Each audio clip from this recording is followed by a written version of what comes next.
por que queremos que você fique rico?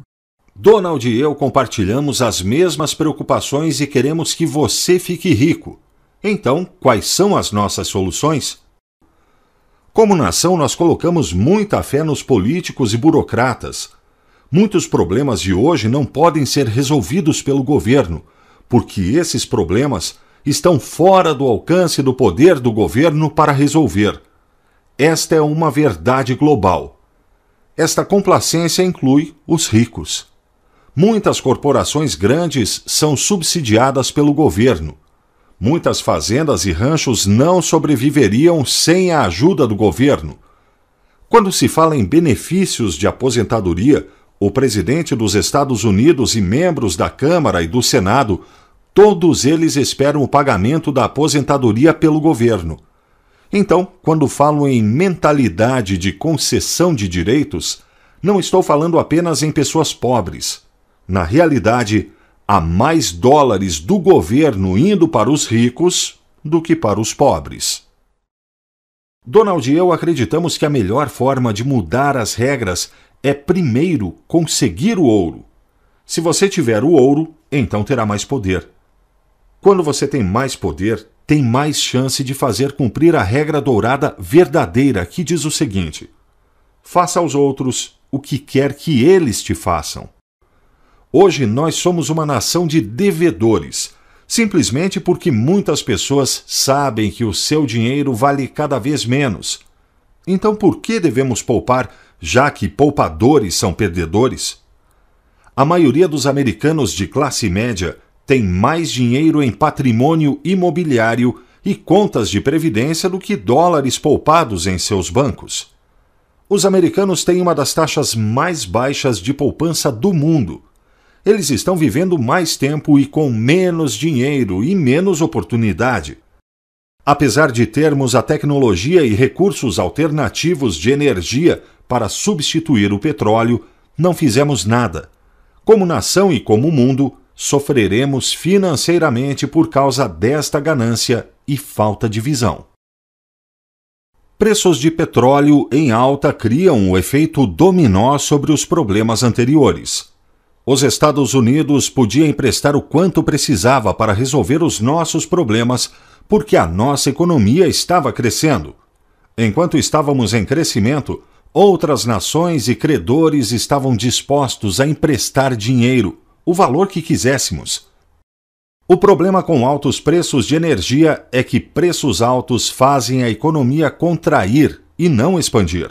Se a economia começa a contrair, as pessoas que nos emprestaram dinheiro podem hesitar em aceitar mais dívidas. Se isso acontecer, os problemas econômicos não podem ser resolvidos por promessas maiores e uma dívida maior. O prédio de cartas pode desmoronar. A maioria de nós conhece a regra dourada. Não a regra dourada que nos lembra sobre como devemos tratar os outros. A regra dourada que estou falando é: a pessoa que tem o ouro faz as regras. É uma tragédia que na América as classes baixa e média perderam a sua representação no governo. Hoje os ricos fazem as regras, que é o motivo por que os ricos estão ficando ainda mais ricos. Uma teoria monetária encoraja leis fiscais que favorecem os ricos. A ideia é: se os ricos tivessem mais dinheiro, investiriam mais e criariam mais empregos. O dinheiro escorreria para as classes média e baixa. Essa teoria às vezes é chamada de a economia do voodoo, ou o efeito cascata. Enquanto parece boa teoricamente e algum dinheiro seja cascateado, o resultado líquido desta teoria é que o dinheiro permanece nas mãos dos ricos. Em muitos casos, os preços de ativos aumentam porque os ricos têm mais dinheiro. Por que os preços de ativos aumentam? Os preços de ativos aumentam por serem o que os ricos compram com o seu dinheiro, ativos. Um dos motivos por que eles são ricos. Quando aumentam os preços dos ativos, estes encarecem, coisas duradouras de real valor, além do alcance das classes média e baixa. Veja o preço dos imóveis e pergunte a alguém que ainda não comprou uma casa se hoje é fácil comprar a casa dos seus sonhos. É difícil comprar uma casa com dinheiro que está sendo apenas cascateado. Meu pai, certa vez, se candidatou a vice-governador do estado do Havaí e foi derrotado. Esta experiência me deixou menos confiante no processo político. Meu pai acreditava que poderia mudar o governo. Após sua amarga derrota, decidi que era melhor eu mudar. Ao invés de tentar mudar as leis, elaborar leis fiscais mais justas, simplesmente decidi ficar rico e usar tais leis a meu favor. Se você preferir se juntar aos ricos ao invés de lutar contra eles, então continue ouvindo. Donald e eu começamos a falar sobre como nossos livros eram diferentes e mais populares do que os de outros autores financeiros. E o óbvio se tornou ainda mais evidente. A maioria dos autores financeiros aconselha seus leitores a viverem abaixo de seus recursos. Eu disse, você e eu não vivemos abaixo de nossos recursos. Nós gostamos de ser ricos. Nós expandimos os nossos recursos. Quando escrevemos ou ensinamos, encorajamos outros a serem ricos e a aproveitarem a vida. E com os nossos sistemas educacionais ensinando pouco sobre dinheiro, parecia arriscado contar apenas com a boa educação como adequada. Saiba de uma coisa, não queremos fazer os mesmos investimentos que a maioria, disse Donald. Não é irônico que os investimentos que a maioria das pessoas entende como seguros são, na verdade, arriscados? Eu simplesmente concordei. Tem mais uma coisa, disse Donald. Você e eu vemos o fazer dinheiro como um jogo. Nós nos divertimos. Nós gostamos do jogo. Às vezes nós perdemos, mas geralmente ganhamos. É divertido. Mas a maioria das pessoas não vê o fazer dinheiro como um jogo. Eles pensam nisso como vida e morte, vencedores e perdedores. Sobrevivência, eu disse.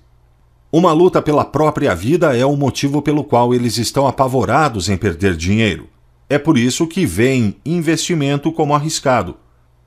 E acabam entrando em investimentos de risco, Donald acrescentou, batendo levemente em sua mesa. É uma tragédia financeira. A sua perda de dinheiro, eu disse. Não, a diversão que lhes falta. Fazer dinheiro é divertido. A vida deveria ser divertida. E milhões de pessoas estão vivendo no medo ao invés de viverem na diversão. Isso é uma tragédia. Mais tarde, quando eu entrei no elevador e apertei o botão para o lobby da Trump Tower, a minha mente estava a mil. Por que a maioria dos investidores joga seguro ao invés de investir para não perder? E por que outros investem para ganhar? Quando a porta do elevador abriu para o lobby, uma pergunta me veio à mente. Qual é a diferença entre uma pessoa que joga para ganhar e um apostador? E quanto ao risco? Quando cheguei à calçada da Fifth Avenue e chamei um táxi, percebi que a razão pela qual a maioria das pessoas investe para não perder é porque a maioria delas pensa que investir é arriscado ou que investir é jogatina. Muitos também acreditam que para obter altos retornos de investimento significa que você precisa assumir um risco maior. Isto está longe da realidade.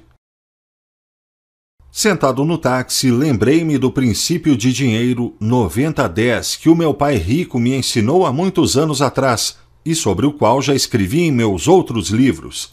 É simples. No jogo do dinheiro, 10% dos jogadores ganham 90% do dinheiro.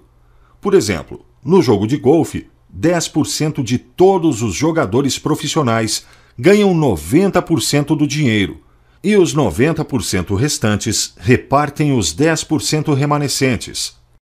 O princípio 90-10 serviu como uma regra do polegar de confiança durante a minha vida, apesar de não conhecer nenhum estudo científico para prová-la. Todos nós ouvimos dizer que 10% de todos os americanos são proprietários de 90% de toda a riqueza disponível. Quando você olha para investidores imobiliários, também é seguro dizer que 10% são proprietários ou controlam 90% da riqueza, com o maior valor indo ao topo de 1% dentre os 10%. Uma das maneiras por que este princípio 90-10 tem sido útil para mim está na escolha de meus empreendimentos. Por exemplo, um dos motivos pelos quais não comecei a jogar golfe como profissão é simplesmente porque acredito que não ficaria entre os 10% superiores. Não apenas acredito que não tenho talento, como também não tenho vontade. Quando decidi escrever Pai Rico, Pai Pobre e criar meu jogo de tabuleiro, Cash Flow, Fluxo de Caixa, não apenas tinha certeza que meu livro e jogo teriam sucesso, como também queria que eles tivessem. Mesmo nunca tendo sido um bom escritor ou tendo criado um jogo de tabuleiro antes, queria me dar bem, queria ensinar e queria vencer.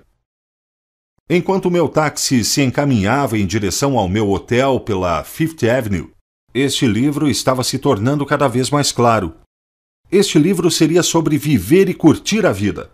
Seria sobre como jogar o jogo da vida para ganhar, ao invés de viver a vida para evitar a perda. Ao invés de viver a vida abaixo de seus recursos, este livro seria sobre viver a vida além dos sonhos mais loucos.